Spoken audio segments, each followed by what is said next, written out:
Yeah, man. That Nag Champa, that lavender, Nag Champa. uh See, I didn't know Nag. Okay, what's Nag Champa? I just know that as a song. yeah, right. The common joint that produced Yeah. by Jay Dilla. Got him singing on the hook. Hey, Ah. hey, that's why I bought it though. Just I was like, yo, hey, no, hey, Common, this is my favorite song on like Water for Chocolate. I'm buying Yeah. this. And it gives you like this calming, like kind of Mm. like a soothing, just kind of like I don't want to say mist, but like when the incense burn, it just mellow out just the Okay. room. You know what I'm saying? I like a couple of those back to back. I throw some lo-fi on the stream on the Steezy AF stream. That's how I get through my work days. That's why I don't What even be tripping lo-fi? on What's music. the lo-fi? What's the lo-fi? So listen, now I'm obviously I'm a big Tribe fan, and I feel that Q-Tip and Jay Dilla are the godfathers of what they call lo-fi, because lo-fi ain't nothing but Asian and white kids doing Slum okay. Village, Tribe Called Quest, Dilla beats, but they Okay. only like 90 seconds long. Yeah.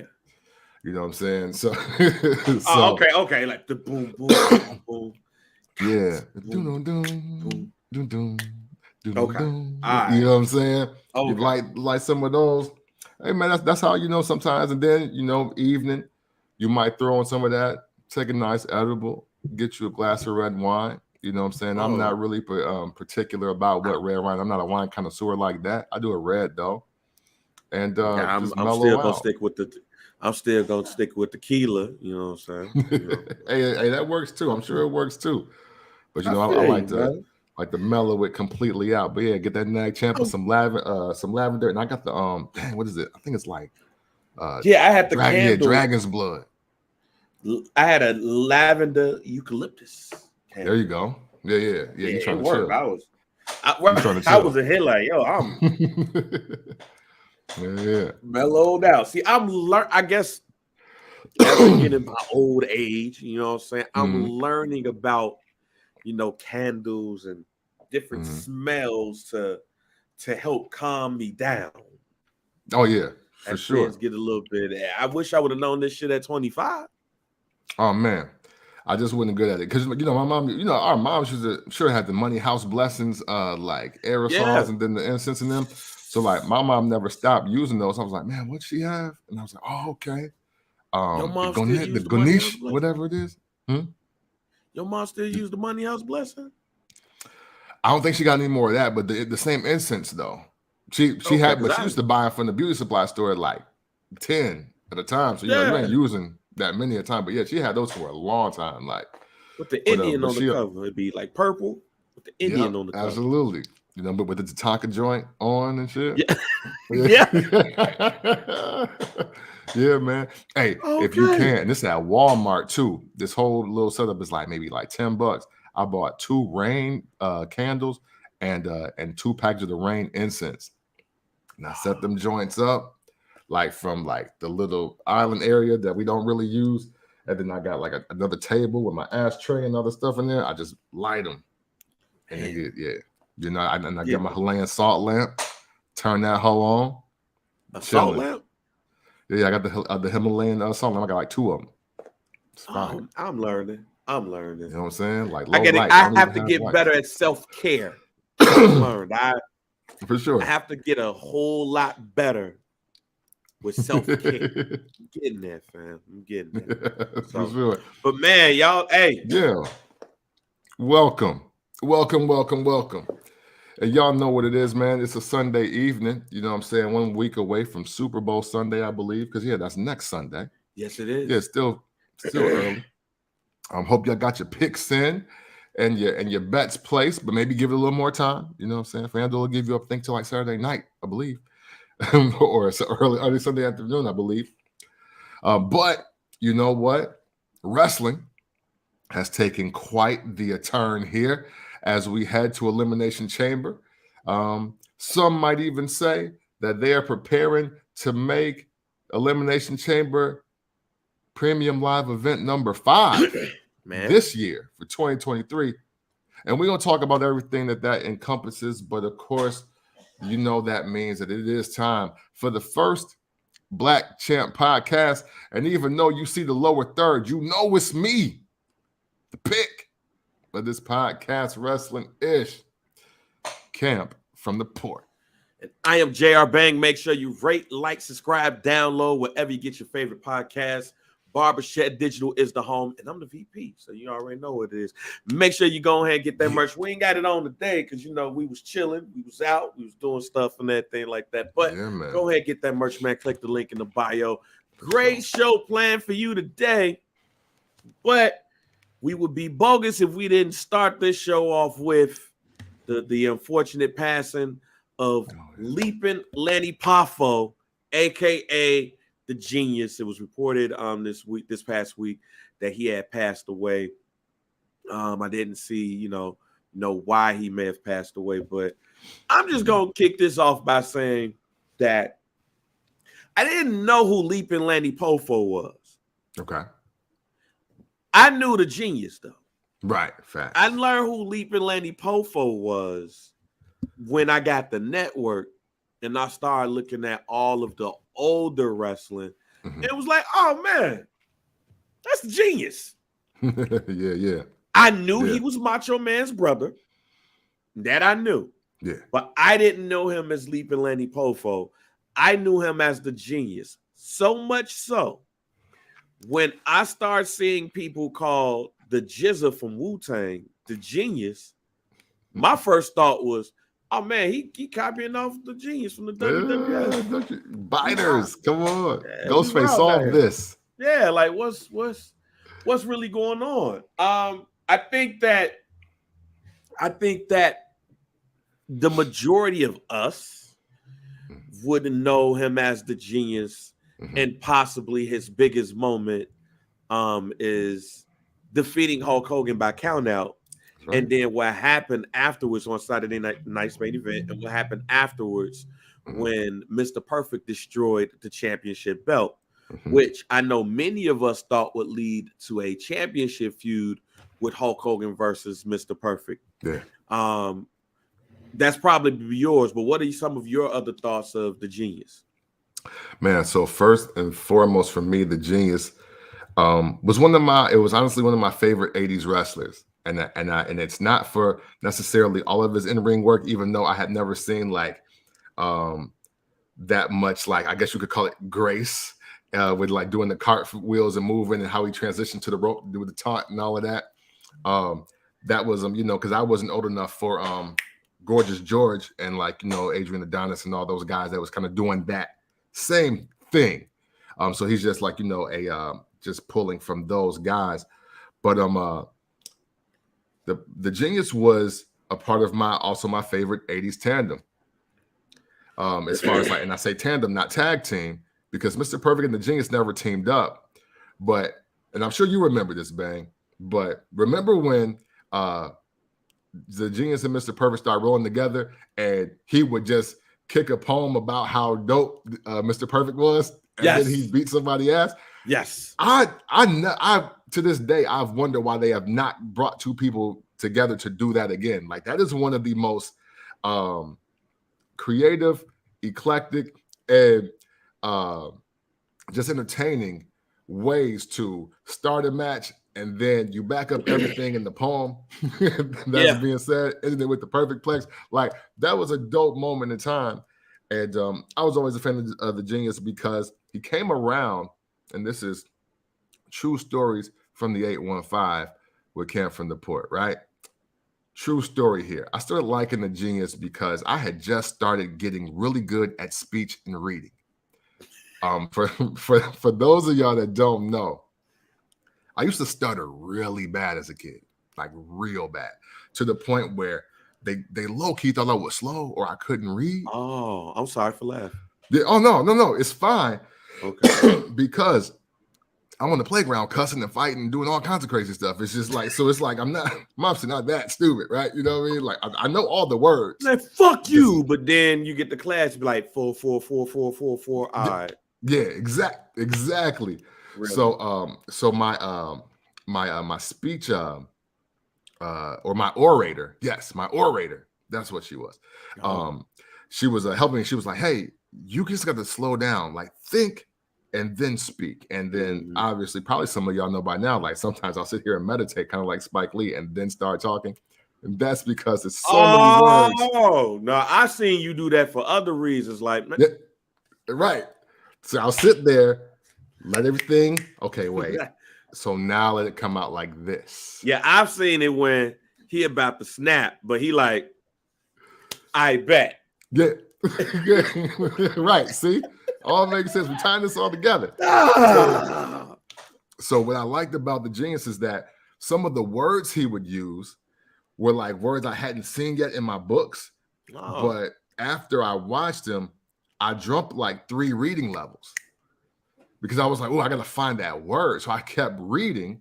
And then then I did the Crossing Bridges, Building Borders, like all the little books I read. I got through 3 of them. So I went from stuttering, being barely able to get past the first book to like knocking 3 out in one semester. So it's safe to say that the Genius helped you get good grades on your Iowa test scores. Man, wow. RIP to the Genius. And and it's it also helped me with just understanding what like a genius was, right? He's supposed to be the world's smartest man, and when he was delivering those different tactics, and even if you check out his wrestling style, obviously Lanny was in great shape, but he wasn't necessarily fast, and he wasn't necessarily the strongest, but he literally was able to outthink wrestlers. To me, they should have always been talking about the Genius when they talk about technical wrestlers in general, because he really was the first guy that was like, oh, I'm going to outthink you in the wrestling ring. And I was always kind of entertained by that.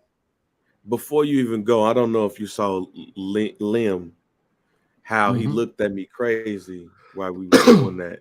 He really looked at me like, man, friend, what are y'all on right now? And then just walked off on my ass. Shouts out to my 1-year-old son who did that. No, see, that's dope. 1, I didn't know that, but 2, but I think that's the important part of the Genius, where I don't remember, and somebody correct me if I'm wrong, but I didn't remember a lot of people having promos and using big ass words before the Genius. I don't know any. I mean, the closest I would say would be Freddie Blassie and my man Nick Bockwinkel. That would be the closest.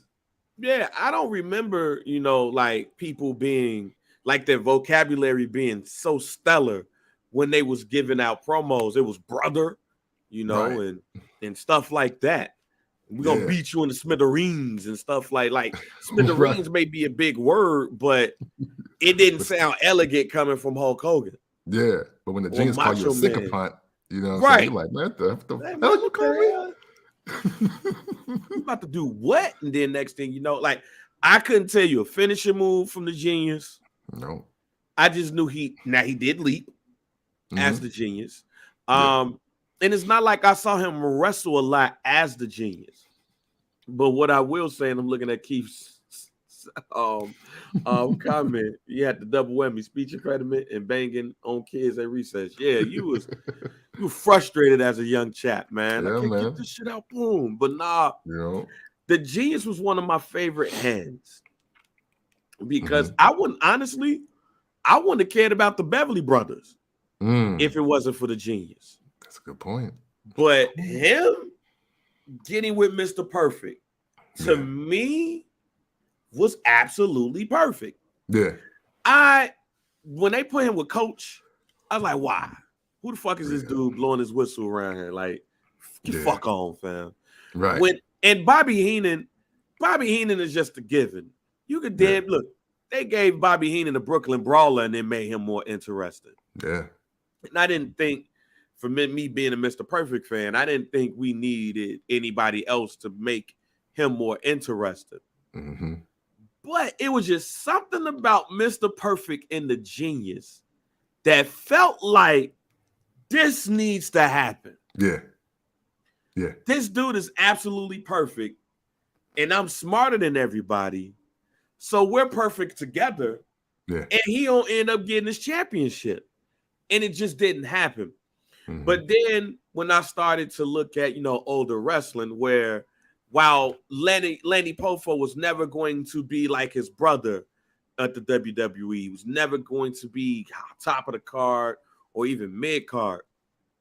Some of the moves that he was doing, some of the aerial moves and just tumbling around and flipping around and everything like that, it made it to be an interesting match between like him and a jobber. Mm-hmm. That would probably like, him versus, Iron Mike Sharp is not really going to be something I'm going to be like, yo, y'all got to go watch that match. Right. But in the grand scheme of things from an 80s perspective, right? Mm-hmm. I get putting a match like that on that card because it's all about entertaining the fans. And between him going in and saying that poem and then him flipping around and giving a quality match in Madison Square Garden or Boston Garden, things like that, I start to understand more because now we're in the day where every match got to be big as hell on the card. Right. Every match got to be five stars with somebody that we know and everything. And back in the day, it was really house show heavy. And you might look at it again now and be like, yo, why did they put this shit on the card? But then when you watch the match and you see what they're doing, trying to put people over and things of that nature, I understood it, man. I just, I wish I would have got more of the genius out of homie. He hit the home run. And then we see Damien Sandow take that character basically and go to a whole nother level than what the genius did. So I just wish we would have got a chance to see more of the genius in that 88, 89, 90 range. Yeah. Other than, what we did see him with Mr. Perfect and the Beverly Brothers. And I was never a big fan of the Beverly Brothers. Let me just say this now. I was not, even though I knew them like as the Wrecking Crew or something, I think there was like the Minnesota Wrecking Crew or something like that. Yeah, like something like that. And then they come over to WWF as the Beverly Brothers, Bo and Blake. It's like, but the genius came through with the poem, and then they damn near killed people when they like it was, I can't remember who it was, but it's on YouTube. They damn near killed the man. Up in the air and threw that man down on the ground face first, and then it looked like he landed neck first. Almost killed that man. But shouts out to the genius, man. I really love the genius character. Yeah, and absolutely. I think that character works today because Damien Sandow did it. So I'd like to see more of that. Yeah, man. So I mean, everything. I second everything that Bang just said. Yeah, proof that it works. I mean, everybody likes to be the smart wrestler, and sometimes it works and sometimes it doesn't. You know what I'm saying? Dane Douglas didn't work so much. Chad Gable, it's kind of working. You know what I'm saying? Terrence Taylor, he wasn't quite the $6 million man, but he was like, but Mike Wall Street and all of that, that kind of worked. But it's computer. You know what I'm saying? But the thing that, but the genius making it work with scroll paper and a cap and gown. You know what I'm saying? And still doing the wisest thing possible while giving you a very articulate, artsy, colorful language into how opponents were being pulverized. That was always a great thing for me.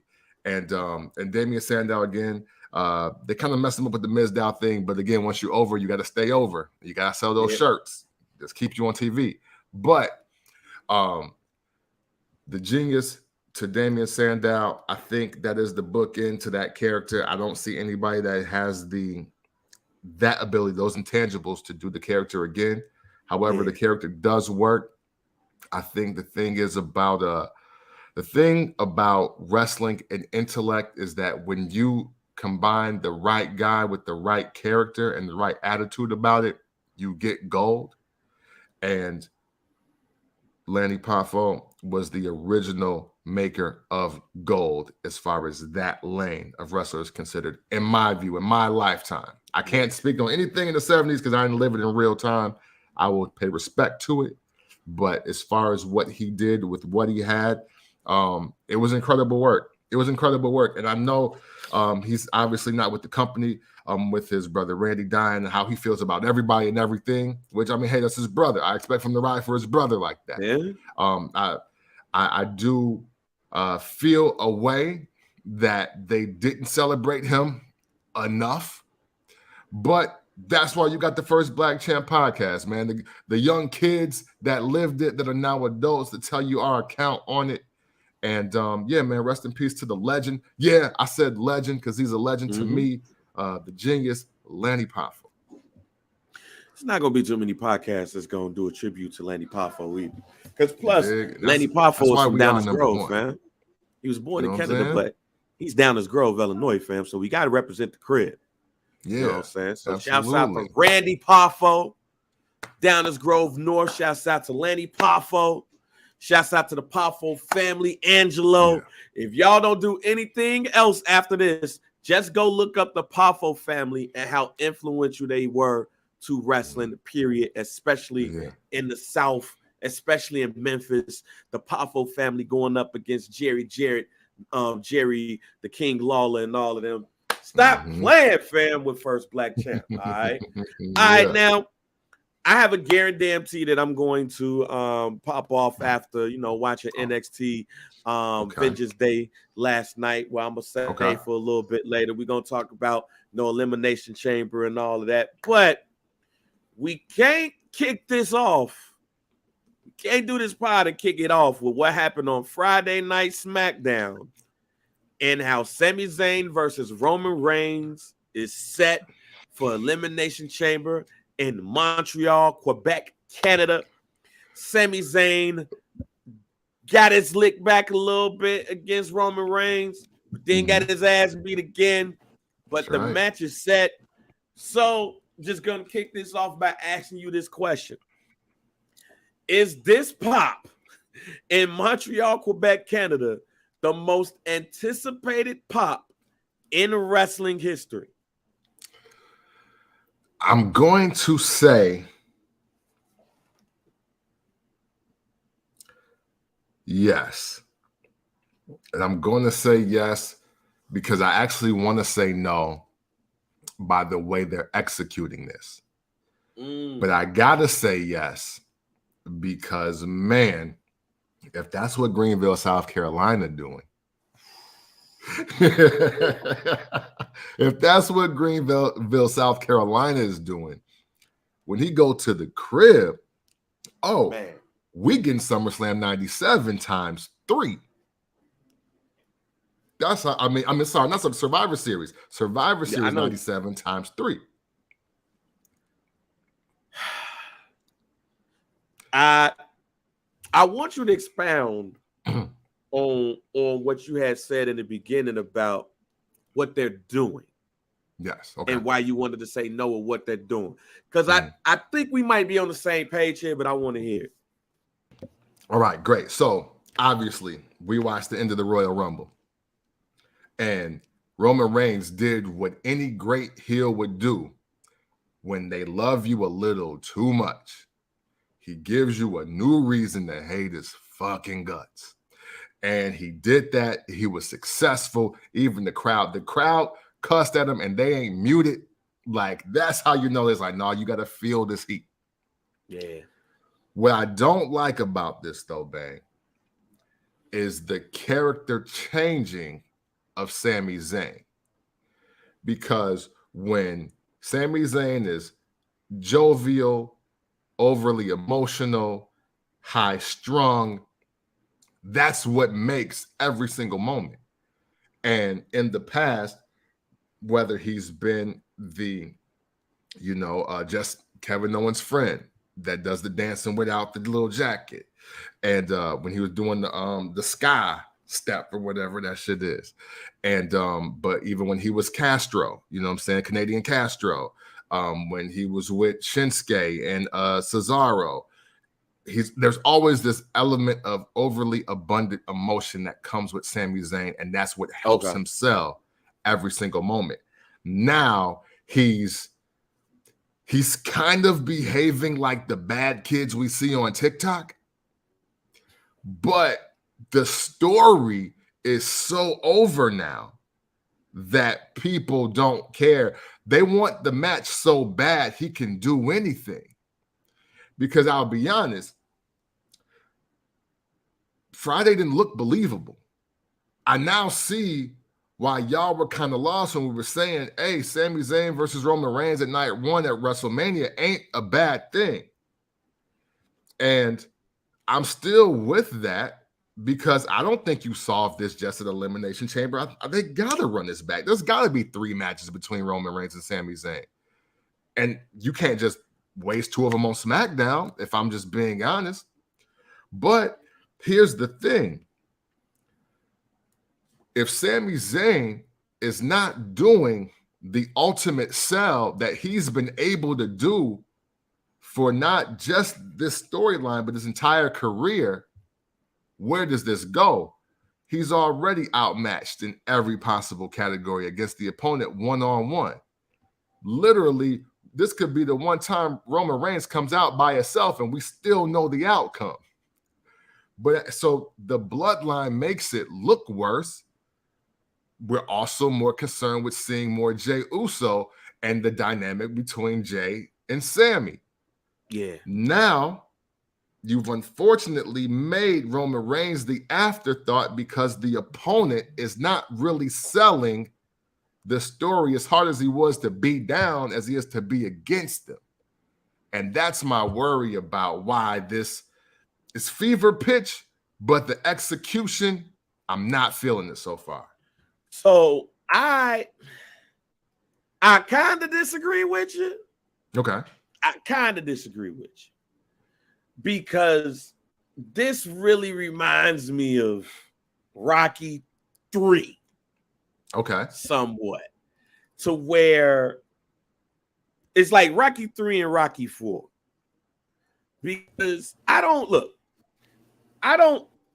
only don't expect Sami Zayn to win this feud because it just seems like to me after this weekend that they are just going to, this is just a setup for Jey Uso to turn on Sami Zayn in Montreal to give us the first night main event at WrestleMania, which would be the Usos versus Kevin Owens and Sami Zayn.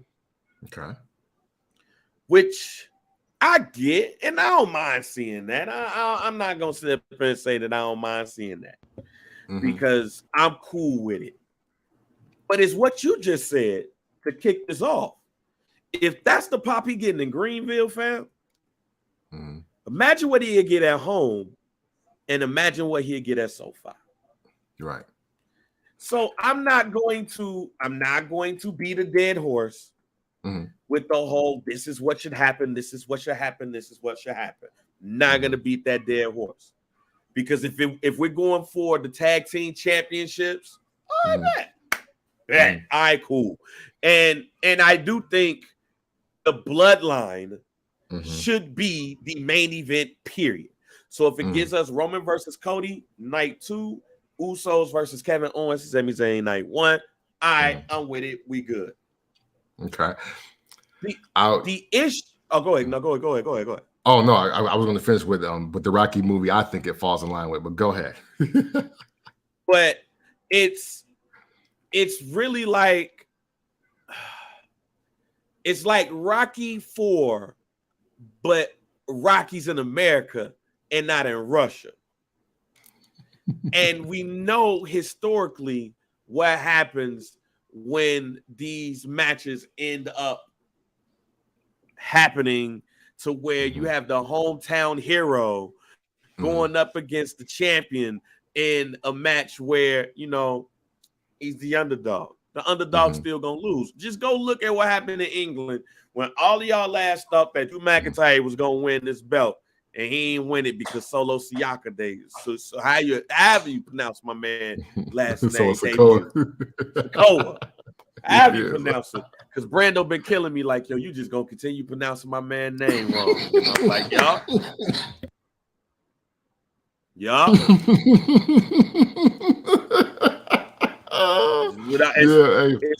it's what I want it to be, fam. But it's like that though. It's like, okay, he at the crib, and being that he at the crib, he gonna lose at the crib.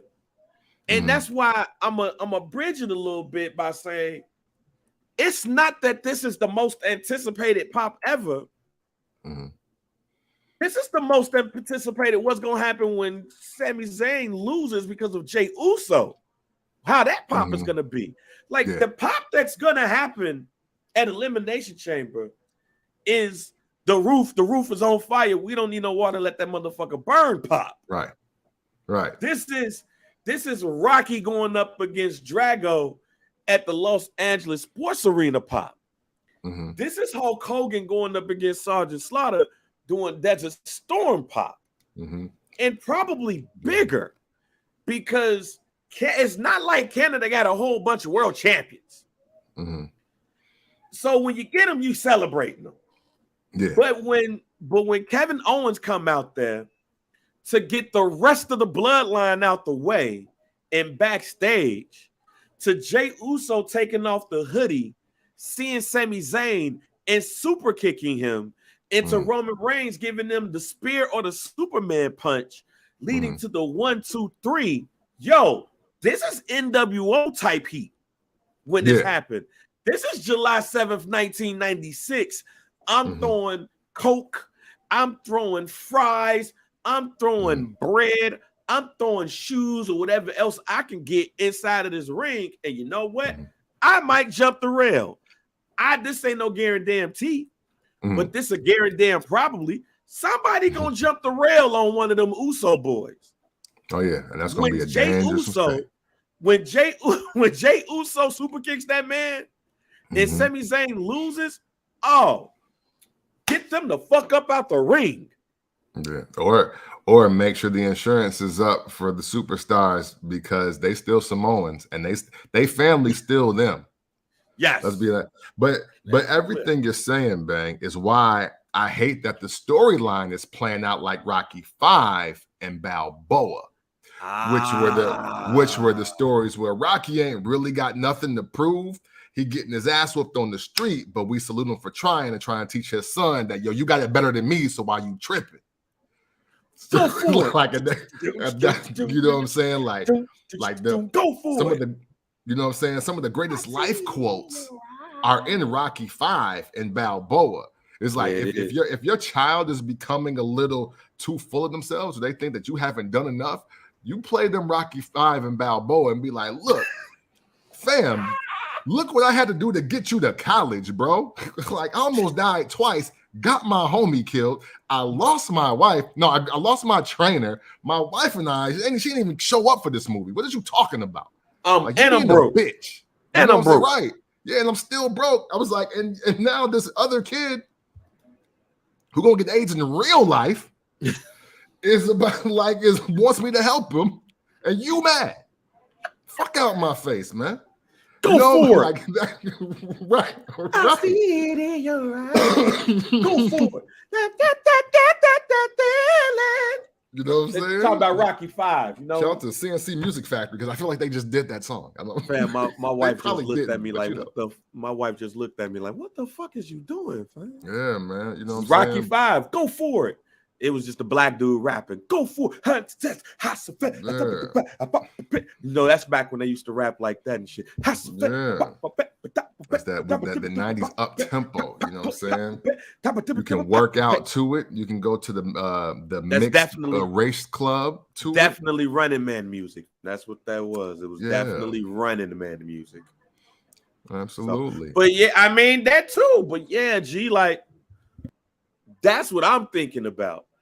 That pop when Jay turns on Sammy, and Sammy is down there looking like, damn, I thought we was homies, fam. And like, yo, we don't turn on family. That's the pop that I'm like, we got to get the fuck up out of Dodge, fam, because it's about to get wild. But you know, it's I think it's going to when Jay comes back, I think the story does get better. But that's again, unfortunate because I think in all of this though, in this whole story, Roman Reigns kicked this promo off the best way possible on Friday. It was like, hey, I want to talk about Cody Rhodes because he won the Royal Rumble. And usually the week after the Royal Rumble, the two people that are most important besides the champions are the winners of the Royal Rumble. But everybody's talking about Sami Zayn. This is, I think, the trick bag that you were trying to warn people of, no matter who won. Yeah. Because the thing is, I know November, December, and even early January, people were not on board, but here we are. This is WWE Universe. This is wrestling, the wrestling world at its whole. And the hottest story is still the bloodline and everybody in it. So, I admit, I got to pause you real quick because I see my man Q said it ain't going to be like HBK in Canada, fam. It's going to be worse. I am telling you. You think so? I mean, hey, look, to be fair, he humped the flag, though. But see, yes. But see, here's the difference between the two. You could never count Bret Hart as the underdog.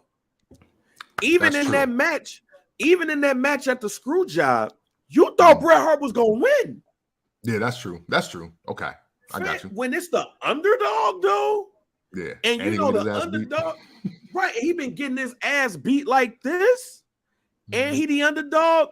You feel like you gonna have to do everything in your power, to make sure everybody know this is the dude. And here's the other fact: yeah, Bret Hart from Canada, but he ain't from Montreal. He from Calgary, Alberta, Canada. No, Sammy and Kevin at the crib. Yeah. They at home. They get to do man, I grew up about 30 minutes away from here, and it is an honor to main event in front of my fans. Vive le Vic, or whatever they say in French and Quebec, and all that stuff. Vive le Vic, all that stuff. They might have they might have Jacques Rougeau come out in this motherfucker, wave a flag or two, and all that shit. Like, no. They from Montreal. If they've been in Calgary, if the Survivor Series 95 or 97, whatever was called the Calgary Stampede, and they was in Calgary, been and you can't do the screw job. You can't do the Calgary screw job, fam. You do the Calgary screw job, somebody's gonna die, fam. That's what I'm telling you. When Jay because Bret Hart's the one that made it. He's literally the one that made it. Right. So when Sammy now tell me this. Who's the world champ for Montreal, y'all? Who the Montreal? Yeah. Who's the champ for Montreal? Fam, the closest they had to a world champion was the Mountie winning the Intercontinental Championship. It's the closest. Right. The Mountie. That's the closest, fam. That's the closest. The closest they had. Look. No. Then they telling you when Jey Uso super kicks this man to hell, leave the arena. Leave the arena. Because all them Quebecers is, if he wins, we riot. Get ready. Because he's super kicking him to hell at Elimination Chamber. Because Sami Zayn's not winning that match. He's not. I guarantee that. Yeah, no, he's not gonna win. And the thing is, they gotta use the 48 laws of power method here and crush him completely in his crib. Like, they gotta do that. In his crib. Because and then go ahead. No, I was gonna say they have to do it because the main event at WrestleMania is Cody Rhodes versus Roman Reigns. So we can't have all this Sami Uso shit. He got to be like Jay has to super kick this man to hell in order to transfer the heat from Roman to him. Yeah. So Roman could be like, all right, it's Cody time. Hey, Yeah. you talk about your because I already see why they going with this. Mm-hmm. Because Cody's talking about, hey man, this ain't the only royal family in wrestling. Mm-hmm. So, all right, it's Bloodline versus the Rhodes. Y'all know where I stand with that. WWE really don't give a fuck about Dusty Rhodes like that. Mm-hmm. So I don't expect Roman to lose to Cody Rhodes. Oh no. Roman's not look, he's getting to day 1000. I don't know what's happening after day 1000. I don't know what day that falls on yet. Y'all know I'm usually good with that timeline, but he's still at 900 something, even at night 2 of WrestleMania. Like I think technically he's like a day 1000 is like a round Money in the Bank or whatever they got in May now. Yeah, it's in May. He breaks Pedro Morales in May. Yeah, so he's not here. He's not losing at WrestleMania, ladies and gentlemen. Yeah. So y'all go ahead and get mad when Cody don't win now. Yeah, for sure. They're just what they're trying to do, which was again why I said the winner. If the winner of the Royal Rumble was not going to be Sami Zayn, it should have been Seth Rollins, because at least you got these people that are new to the world of wrestling, because the Shield has been a thing 10 years ago now, that they only reference the Attitude Era as the greatest time, and they will always tune into Seth versus Roman anywhere, especially after what happened last year. Cody has a lot of groundwork to cover, and it's, again, y'all know this is the Cody Rhodes. We supported Cody Rhodes' first podcast, first of all, so we're not saying this to be disrespectful or malicious to our guy. The problem is he's just not in the components that make the hottest story in wrestling right now. He's just the biggest return.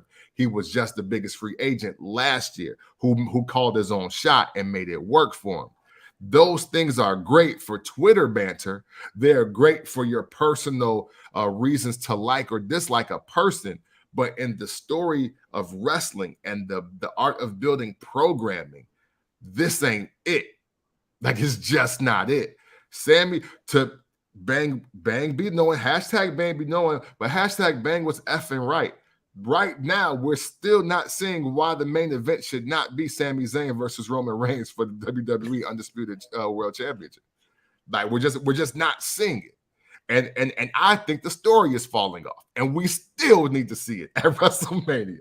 And the thing is you want the story to fall off so we can get to Cody versus Roman.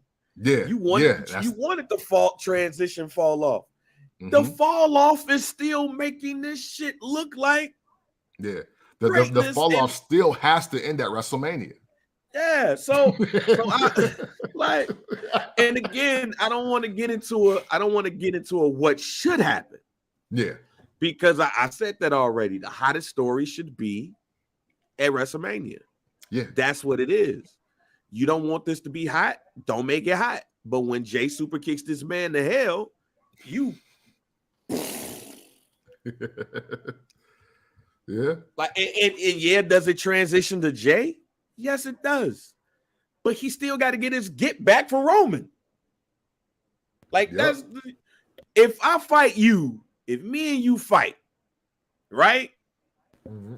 And your cousin snuffs me and knocks me out, I gotta go get your cousin. Yeah. But then once I beat your cousin ass, I gotta go beat your ass. It's back to me, right. Like, that's the thing. Like, that's the thing, man. Like, that's the thing that I'm looking at here. Yeah. It's yo, once he wins, it's like, hey, I gotta go get him now. Yeah. It's not, we the champs. Oh, we got the belt. It's like, no, he in the way. Right. Yeah, and I got this belt. Now I'm about to go whoop your ass. So, gonna step away from the whole what should happen. But what would you personally rather have? Would you rather have Roman Reigns versus Sami Zayn at WrestleMania? Or would you rather have night 1, the Usos versus the Quebecers part 2 at WrestleMania night 1? Well, I got to default to the second option, because remember, my idea for the Elimination Chamber was Kevin Owens and Sami Zayn versus the Bloodline. Yeah. And it ironically timed out to be exactly 6 people. So I don't even get why we doing none of this. Because the thing is, since when is the champ defending his title in a singles match in the Elimination Chamber? Like, yo, yeah, I don't believe, now I could be wrong, but I don't believe this has happened where a champion that either was or was not the pick of the Royal Rumble winner in a solo match at Elimination Chamber. I don't believe that this happened so far. So in my whole thought process, Sami in the chamber at 1 against Solo, who's number 2, and work it out however between Kevin and the Usos, but Roman Reigns is 6. And it's still elimination rules apply, so they're going to beat Kevin Owens' ass and get him out of there, and they're going to treat him like a sacrificial lamb of slaughter to the point they just got to stop the chamber. They was like, well, y'all ain't trying to eliminate nobody. Like, y'all just beating dude up. It'd be the greatest, shortest elimination chamber match ever, but we need that to end the story. So he can get on to whatever he was going to do at the Royal Rumble, which we know now is Cody Rhodes. And, okay, so I'll tell you right now, I'd rather see Roman versus Sami because that's the biggest angle.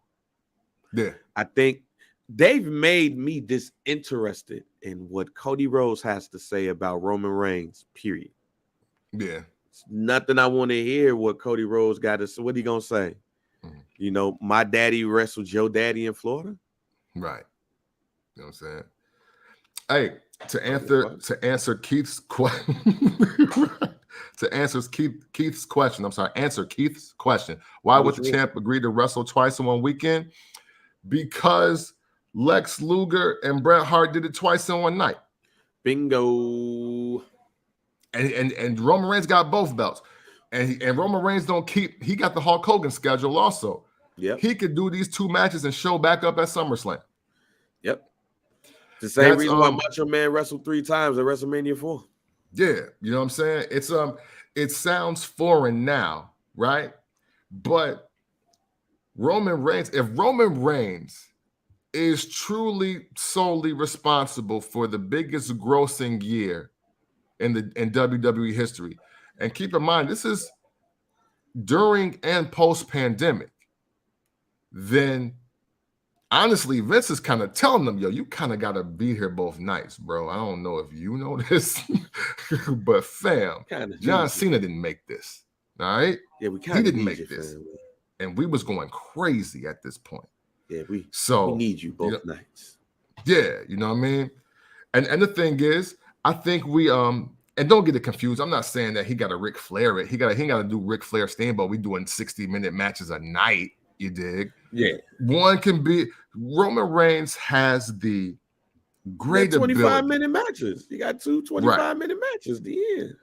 But I was going to say he can give you a 10 and a 25 or a 15 and a 30, and you're going to get everything that you need from a Roman Reigns match. And the second question I see is you saying that it's about to be so bad that Canada bans Joe. No, it's gonna be so bad that Jimmy gets banned. Remember, he's the one with the DUIs. Remember that. So when Jay super kicks Sami to hell, Jimmy ain't gonna be there. Somebody gonna get punished.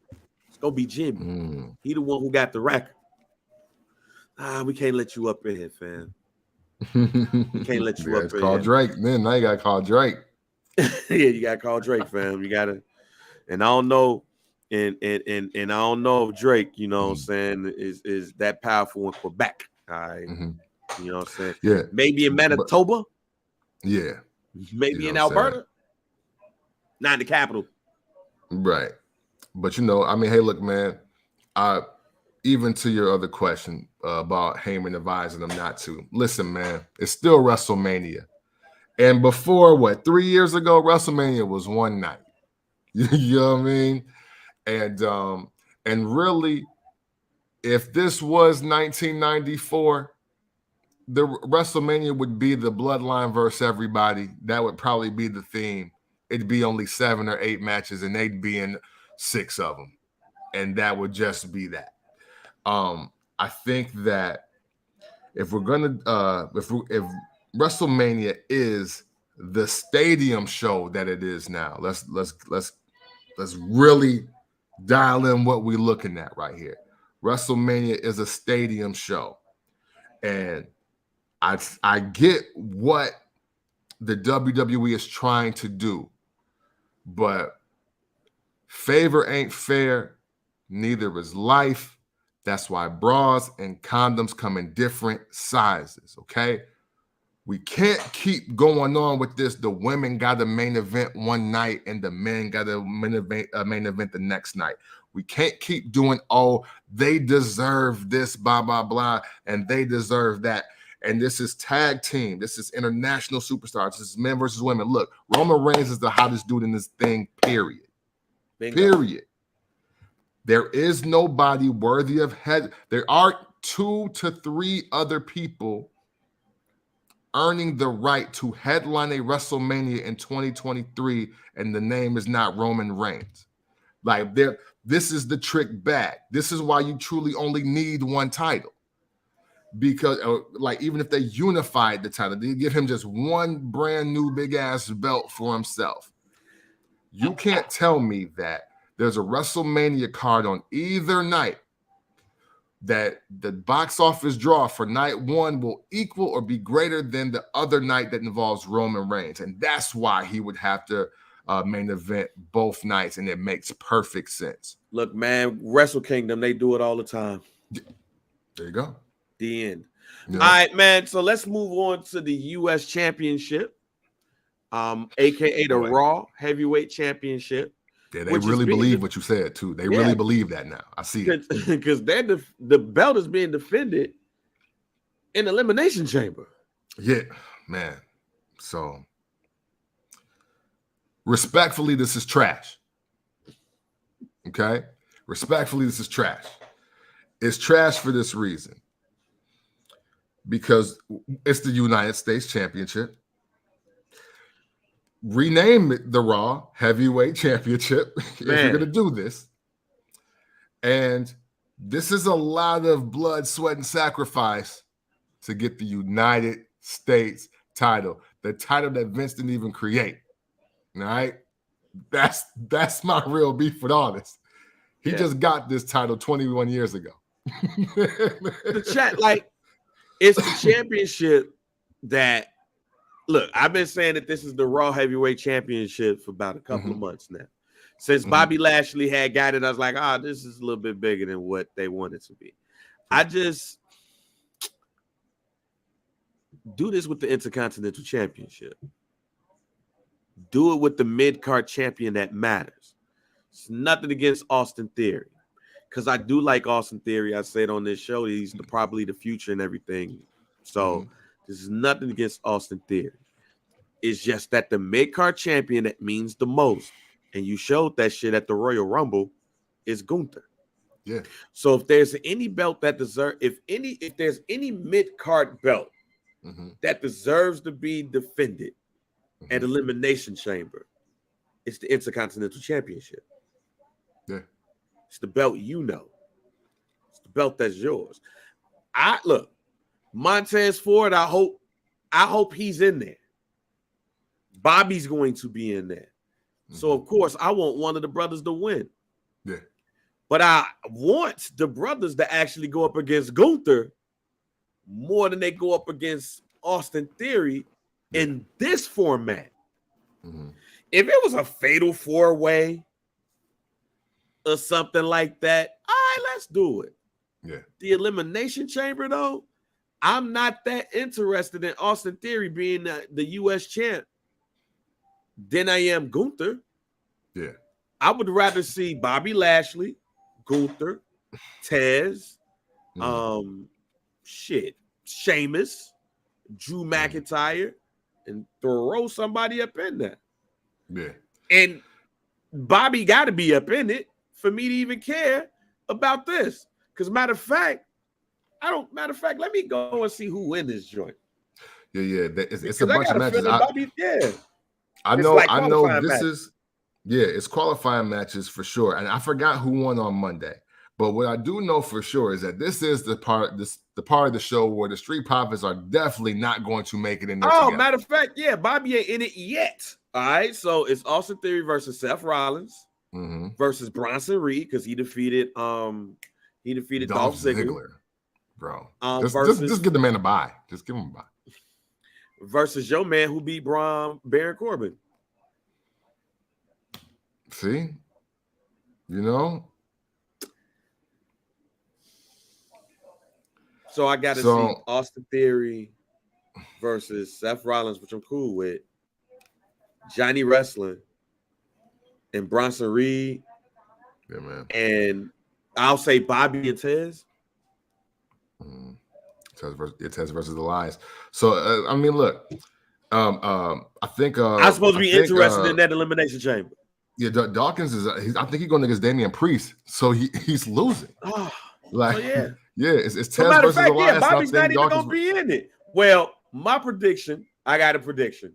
Okay, got a prediction, y'all. What happened to Bobby last year? In Elimination Chamber. Bobby getting Johnny Wrestling. Bobby getting Johnny Wrestling the fuck up out of here. Yeah. 5-0. Your days are done, boy. Yeah, he got to get, because if Brock Lesnar has to, let me throw this out here, ladies and gentlemen. Okay. See, sometimes you got to talk yourself into shit. Bobby Lashley has to be in this match. Okay. Brock Lesnar has to beat up Bobby Lashley to keep him from winning the belt. But the threat of Bobby Lashley needs to be in this match. The threat, which leads to Bobby Lashley versus Brock Lesnar at WrestleMania. Right. Because I don't want to see Bobby Lashley versus Brock Lesnar at Elimination Chamber.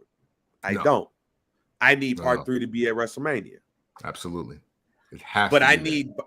But I need Bobby Lashley on Monday to beat the shit out of Johnny Wrestling for personal reasons. Absolutely. And professional reasons. Personal reasons is first black champ business. You know what I'm saying? Professional reasons is first black champ. So, but it's or make it even better. They just magically find Johnny Wrestling just on the ground. He in the parking lot. Bet you didn't see that, buddy. Yeah. You punk ass. So then Bobby Lashley ends up in this match. We end up finding out that Shelton Benjamin and Cedric Alexander got him the fuck up out of here. Bobby Lashley enters the match. But when he enters the match, Brock Lesnar whoops his ass, like what happened last time, which leads to them two at WrestleMania. I dig it. But the threat of Bobby Lashley got to be in this match. Because Tez is going up against who? Elias. Tez winning that match. Yeah. Angelo Dawkins going up against who? Damian Priest. Judgment Day got to be up in the match. Yeah. Judgment Day got to be up in the match. Yeah. And you know what? When I saw it, this might be premature, but I'm gonna the guarantee I'm gonna toss out here today is that I wouldn't be surprised if Damian Priest is the U.S. champion at the end of Elimination Chamber. Because what I thought was kind of gonna happen didn't. But somebody else in Judgment Day needs a title going into WrestleMania. Going in, okay. You know what I'm saying? Like, usually your hot faction has a champion. Now, it's kind of hard to get the men's belts off of 3 guys, right? But Damian Priest is owed something. And hey, he is kind of responsible for bringing the U.S. title back into something that was at least a segment in the second hour. Yeah. When he caught his stride, when he was shooting the imaginary bow and arrow at the Titantron. Punishment Martinez. But yeah, I just don't care about that match enough to even be worried about that shit. So moving on. Mommy picked her match, fam. And I think it shocked a lot of people when she picked Charlotte Flair. Now, they do have a history when Yeah. Charlotte Flair picked the NXT championship and then defeated Rhea Ripley for that belt. Mhm. So they got a history. But do you think that she made the wrong choice here? She made the wrong choice for what I wanted. However, though, I'm gonna see maybe a hidden silver lining right here Okay. for this. And why what Rhea Ripley actually did was make a great move for herself and Bianca Belair at the same damn time. Okay. Here's my theory, ladies and gentlemen, that may be watching this whenever you decide to watch this, especially on the live stream. So even though they're painting the story as, you know what, 3 years ago, Charlotte took my moment, you know what I'm saying? She put me in my place, blah, blah, blah. But obviously I'm new and improving, about to put her in her place. What that means to me, Bang, is this. I wasn't that hot when I did that Charlotte Flair thing the first time. But I'm scorching hot right now. And not only am I scorching hot right now, I'm scorching hot the whole time she left and came back. Y'all still talking about me. And what is Charlotte if she's nothing else? Because, and this is how the company sees her, whether the fans feel this way or not. Charlotte Flair is the benchmark of the women who is the hottest in the game. That's why the 4 horsewomen are who they are. That's why when there's a main event, there's usually one of the 4 of the minute. And for the most part, Charlotte will always get a title shot, win a title match. And even when she loses, you want to see part 2 and or 3. So really, this is a heat check for Charlotte Flair and Rhea Ripley. Because I think we've both been saying this for a little while about Charlotte Flair. How long she want to do this? Because she's now done it all. And now she's done it all twice. As we said in 2023, she's done it all twice. This won't be her, but 3rd time main event in the WrestleMania. I don't believe, I mean, well, as a champion, I'm sorry. There's only one main event with the women, and she was in the first one. She just didn't win it. So I see it as a heat check for Rhea and Charlotte because, hey, if nothing else, here's our white superstar girl that we know can do this and make this happen if Charlotte decides to leave. How does that benefit Bianca Belair, Bang? Yeah. And the audience? Real simple. Because if you look at that roster of the women who are supposed to be in this match, Bianca Belair is now strapped with the task of making the 4th star at WrestleMania. So this is why I disagree with you. Okay. To a point. Okay. Charlotte Hill is a face. I'm good on that. Yeah. She's gonna be a face throughout this whole back and forth. Because Judgment Day ain't turning face. True. So because of that, I don't want heel Rhea Ripley chasing face Charlotte Flair because face Charlotte Flair ain't that interesting to me. I'll say this: heel Charlotte Flair versus Sonya Deville. Mm-hmm. If it's heel Charlotte Flair or remnants of heel Charlotte Flair, this shit would have been so damn more interesting than what we got. But we just got, why is she bothering me? Instead of, I'm going to beat this bitch ass, Charlotte Flair, which is the best.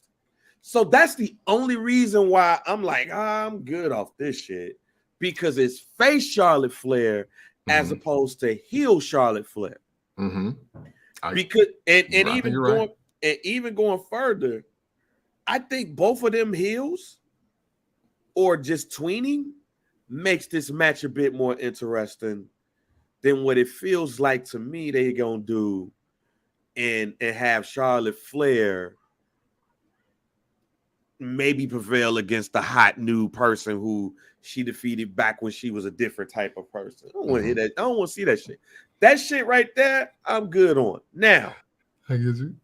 Bianca Belair on the other side, this might sound bad, what I'm about to say, y'all. Mm-hmm.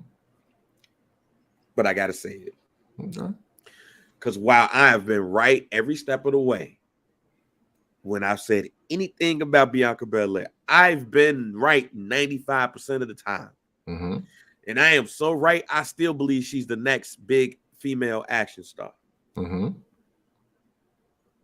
But Bianca Belair ain't put nobody over in the match. And what I mean by that is ain't nobody that she's wrestled, in my opinion, came out of that match looking like a star. That wasn't already a star. And now it's time. Which is why they're not gonna give her no wrestler like that. They're gonna give her Dark Asuka, and she's gonna have to prevail against Dark Asuka, the craziest, deepest challenge she got. Mm-hmm. And maybe she beats Dark Asuka. Maybe Mm-hmm. she loses the Dark Asuka. Mm-hmm. But they not gonna put Liv Morgan in there and say, Bianca, you got to make Liv Morgan there. Mm-hmm. They not gonna put what's Shorty name? Natalia? Nah. Was she in the match? Alexa Bliss. Alexa Bliss, okay. They not gonna put her back up on that spot and be like, no. Because here's the thing. Bianca looks great against the 4 horsewomen. That's the point. Hey, listen, let me stop you there. Because everything you're saying is why I'm saying this laying out like this. Because I challenge 2 things that you're saying right here, right now. Mm-hmm. First one I want to challenge back to Rhea. Rhea's only a heel because she beats up Rey Mysterio. Yeah. That's the only thing that makes her a heel. She gonna get cheered that night. Yes. So, and I say that because, listen, again, Rhea Ripley put 4 men on her back, and not the way we probably would want to watch it, but she got them all over with time to spare to get to WrestleMania. Both the Mysterios, Finn Balor and Damian Priest. They've been riding her coattails all the way to the Royal Rumble. It was very telling that she came out and cut her own promo by herself, and you saw the difference in the reaction of that promo when she's dolo and when she's with those guys. Yeah. Saying on to say, I'm not a fan of face Charlotte Flair either, but I think what this will allow both of them to do is get a chance to be who they really want to be and give us the match we really want. I don't think when we're talking about Rhea Ripley versus Charlotte Flair, we got to talk good versus evil, good versus bad. I think we just got to see 2 tall white girls fighting. And I think we here for that. Yeah. Now, I mean, I'm cool with that. I mean, I'm cool with that. Right. And it's so just, no, go ahead. No, okay. go ahead. So we have that set. Again, we're just trying to develop benchmark number 2, which performance-wise, I think Rhea Ripley can step into the Charlotte Flair lane that they want her to be in. Now, again, to your point, you're right. You are 1 trillion% correct on Bianca Belair. She has not looked great and gotten anybody else over that wasn't a 4-horse woman. You are absolutely right on that. That's undisputed fact. Don't try to challenge my mans on that. He right. Here's the deal, though. Maybe another soft guarantee, but I think this Elimination Chamber is strictly between Asuka and Raquel Rodriguez. And I honestly got Raquel Rodriguez winning this, doing the turn that she needs to be heel so she can get to WrestleMania, and Bianca Belair's job is to put that girl over so she can be 4. Now, I'm cool with that. Okay. Because I've also said on here that I don't like face Raquel Rodriguez. Nobody does. I don't like this whole smiley, cheerful. I need my female Diesel back.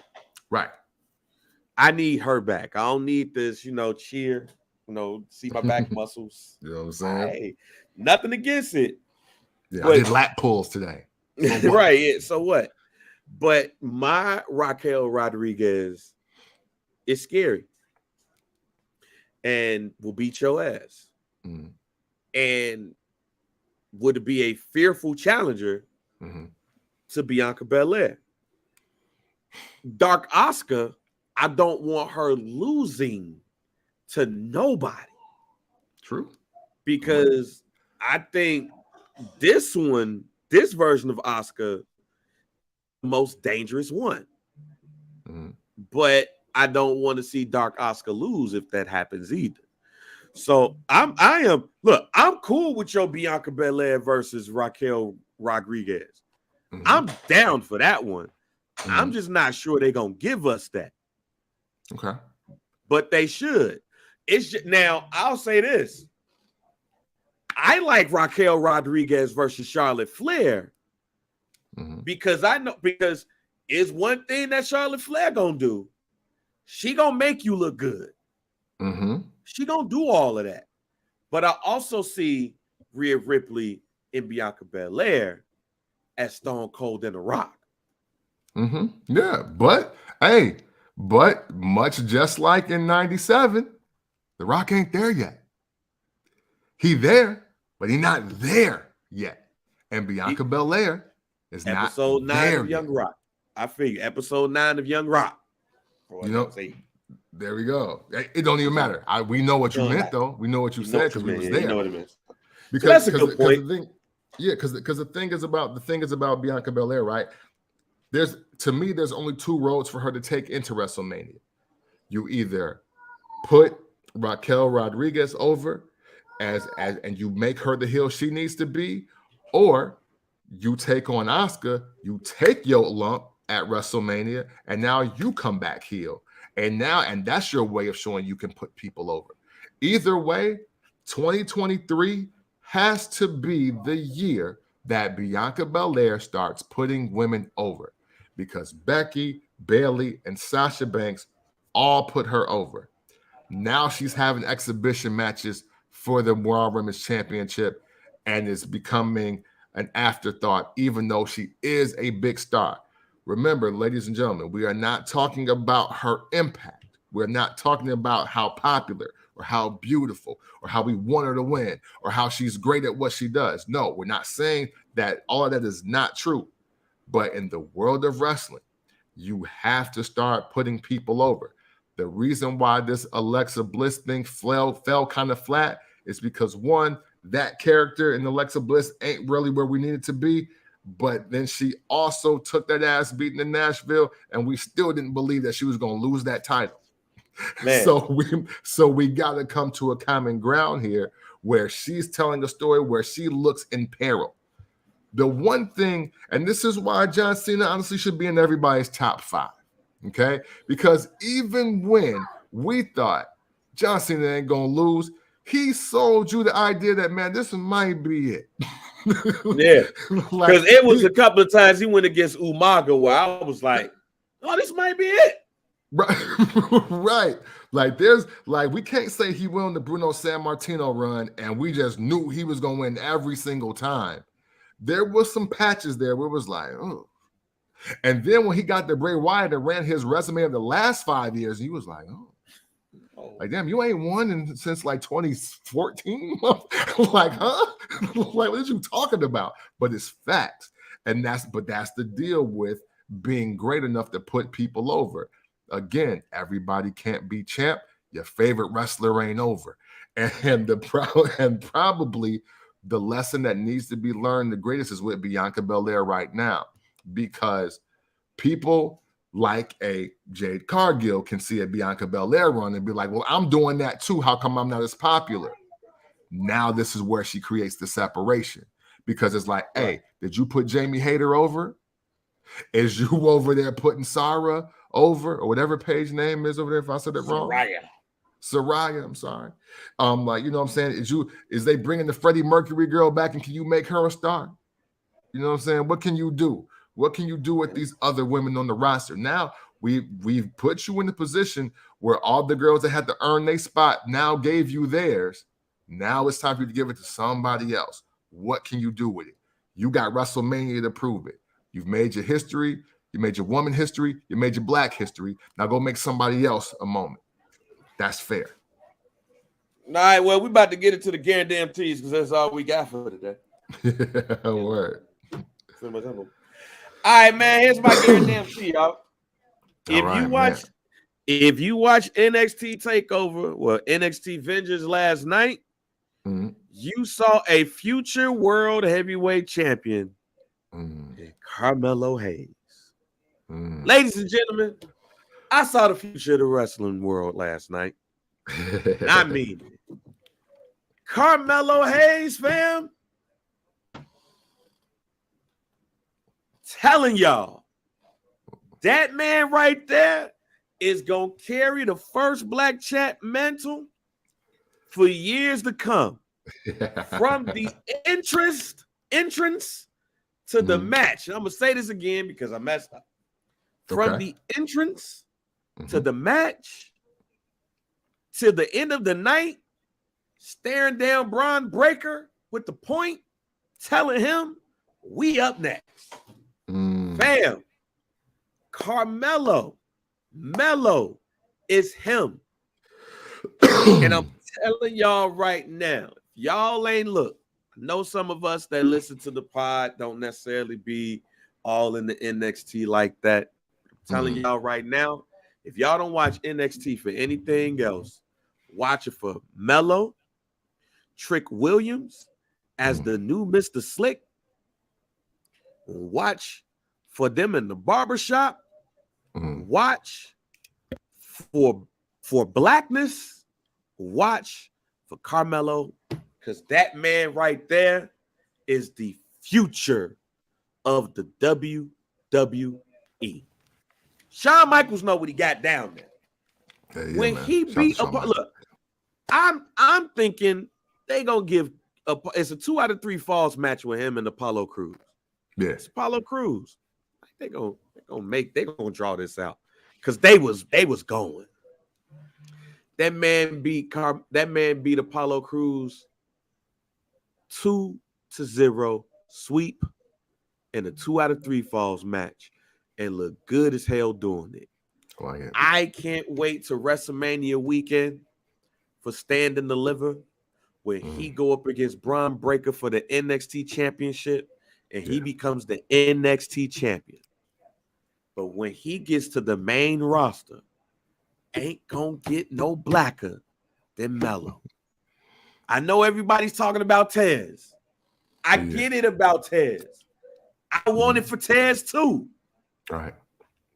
But if I had to pick between Tez and Mello, after last night, I'm picking Mello. Telling y'all, I'll even go as far as saying this, Kemp. Remember when you said at WrestleMania 40 that it was going to be, who was it, Baron Corbin? Baron Corbin versus Big Cass. Big Cass. I'm about to go out on my own limb. Okay. At WrestleMania 43, I'll pick a city.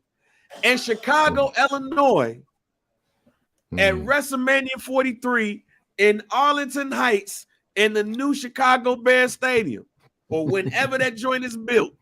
Right. The main event will be Montez Ford versus Mello for the WWE World Heavyweight Championship. That's going to be your main event. We had 2 black women main event WrestleMania. We had 2 black men main event WrestleMania. That's true. Montez Ford versus Mello will be your WWF World Heavyweight Championship main event around WrestleMania 43. I will give you this, because obviously I would love to see that. I believe where the spots that Montez Ford is really good at, Carmelo Hayes is showing flashes of greatness at. So I wouldn't be surprised if it was anybody to cut the Tez line, it is Mello. And they do put him in that spot. And it just has cause for tweaking for Montez Ford. Because, man, we just got to keep it a buck. There's a reason why they haven't pulled the trigger. Because Montez Ford wrestled Roman Reigns on SmackDown and Michael Cole oversold that like WrestleMania was tomorrow. Yeah. And then he did the work as far as putting on the weight and doing all that and nothing. So, I mean, granted, I know he broke his foot. So that was, or fractured it or something like that. So I know that stalled him some time, but still, there's a way to still put him in main event pictures, even without him wrestling. There's obviously some pause for concern. And I think the pauses that you might have for Tez, you don't have with Melo. And that's why you're saying what you're saying. And that's why I'm not providing any pushback. Bruh, like Shawn Michaels got his hands all over him. Mm-hmm. Pause. Yeah, for sure. But he got his hands all over him, fam.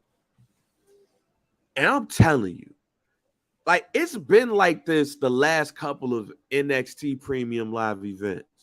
Mm-hmm. But last night, when they raised down the banner for each accomplishment he made, mm-hmm. and then they had him in the background, and he came out, I'm telling y'all, look, I don't want to see Trick Williams wrestle a day in his life again.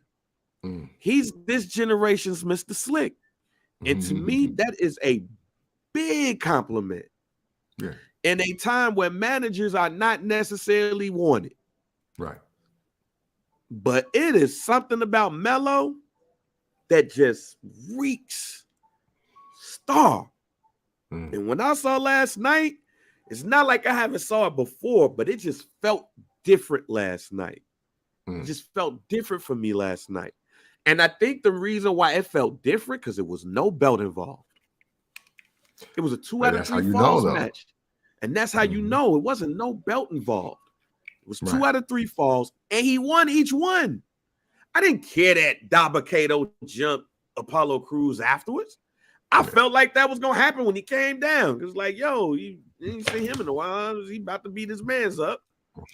And then his man's lost twice in a row. I was like, yeah, he about to beat him up. But to me, that was Melo, fam. Melo, forget Melo at this point. Melo is money. Shawn Michaels is grooming the next world champion to come out of NXT. And to me, his ceiling is bigger than anybody that's come out of NXT in quite some time. And that's saying a lot. Yeah, Melo versus Tez is a dream match that I believe that will come true at WrestleMania when we see 2 black men battle it out for the World Heavyweight Championship. I am damn near willing to bet some good money on that shit happening the way that people believe in Tez or what I saw in Melo. Don't sleep. Right. Maybe well, there you have it. There y'all heard it. Shit. You dig? Yeah, I'm jumping out the window like you did with your joint. But I think it's gonna happen. Yeah. You know what? Hey, and the forecast of yours is looking way brighter than mine. Even at the time, both of those 2 big white guys were over, and Vince was in control of everything. Yeah. Yeah. And the titles won't split either. It's definitely not happening now. Man, I don't know how they're gonna end that Baron Corbin JBL thing, but they need to. And do it right now. Go ahead and do it right now with them boot cut slacks. I'm Jonah Hill, fam. Yeah. It ain't working. Yeah. It can work. It just ain't working the way they doing it. Yeah, right. Everything about those 2 together will work. It's just that ain't working. If now Triple H, you had a creative. I'm blaming you for this. Because, bruh, like, dog, you know better than this. Now, I need my real cabinet back. I need Baron Corbin, some tag team version of the Bashams, bring an Orlando Jordan over there. I need that. I don't need this shit that y'all got going on where y'all playing poker and all that shit. No, I need a real cabinet, fam, where JBL is the advisor, man. Like, stop playing. No, for sure. For sure. Yeah. Hey, well, there y'all have it, man. Hey, listen. Thank you for joining us this evening. Look, you know what I mean? We appreciate y'all. You know, a little quick hit for your Sunday evening, man. Obviously, there's a lot more wrestling to catch up on. Elimination Chamber is around the corner. And hopefully Just thinking this about week the they give us mountains. some more to talk about. Think You know about what the I mean? mountains. Oh yeah, with the with the cattle pride, like the way the cattle pride. Man, hopefully Cody Rhodes gets off the love fest and really goes at his new challenger. He got to make himself look and feel like something going into WrestleMania. He got less than 60 days. Yeah, he said he had 62. Yeah, Less than that now. yes, it is. And they cheering for Sammy in Greenville, South Carolina. But hey, we appreciate y'all checking out this show, just like you do every single show. Thank you for tuning into the live stream, even on this Sunday evening. You know, we know the Grammys is on, and you might want to share your collective fake outrage, and we might have cut into your time for that. Hey, well, we'll on the get rap, right back on to the it. rap, on the rap categories, Kendrick Lamar got all them bitches. Basically, well, they gonna do one more for the live joint, but Kendrick Lamar got and Drake and Future got one too. Drake and Future got best melodic performance, but the Heart Part 5 won best rap song and best rap performance. Wow. Yeah. I should have Glorilla should have won, fam. No. I mean, we gotta gauge where rap is, not where we want it to be. So look at that. Even the Backpackers have joined the Grammy board and have expressed their bias. And that's why you just don't trust the Grammys. And look, you're talking to it and you're listening to a guy that actually enjoyed Mr. Morale and the Big Steppers. It's in my top 3 of Kendrick projects. You're talking to 2 of them. But that's why I put in the Some Dude Pod group. We got a group for Some Dude Pod. That's why I put the exact comp joint was, yeah, man, the Grammys, man. Don't trust the Grammys. But then the Grammys saying the award goes to Kendrick Lamar. Right. You know what I'm saying? Hey, listen, not for nothing. No disrespect. But Rhapsody got a few too many nominations when Ninth Wonder first got himself in there. And I'm not saying it to be disrespectful, but look at Nicki Minaj's history at the Grammys. That's all I'm telling you. But again, Glorilla, right. That should have won. Absolutely. There's no way, if we're talking just hip-hop alone, Glorilla deserved about 3 to 5 Grammys this year. and that's just by what y'all playing every day and what DJs is playing at brunches too loudly every weekend. That's just how it goes. But hey, man, hey, listen again. We appreciate y'all, man. And thank you for tuning into this show. Always a safe haven for you to talk about anything, especially if you can correlate it to wrestling. You know what I'm saying? We definitely appreciate that. So always remember, if you ever want to talk about wrestling in an unconventional way, you do so by checking out the First Black Champ podcast. Champ VP Bang. We are out. Fuck Johnny Wrestling. That was hard, man. That was now that one scared me. I thought y'all was you ain't gonna front, man.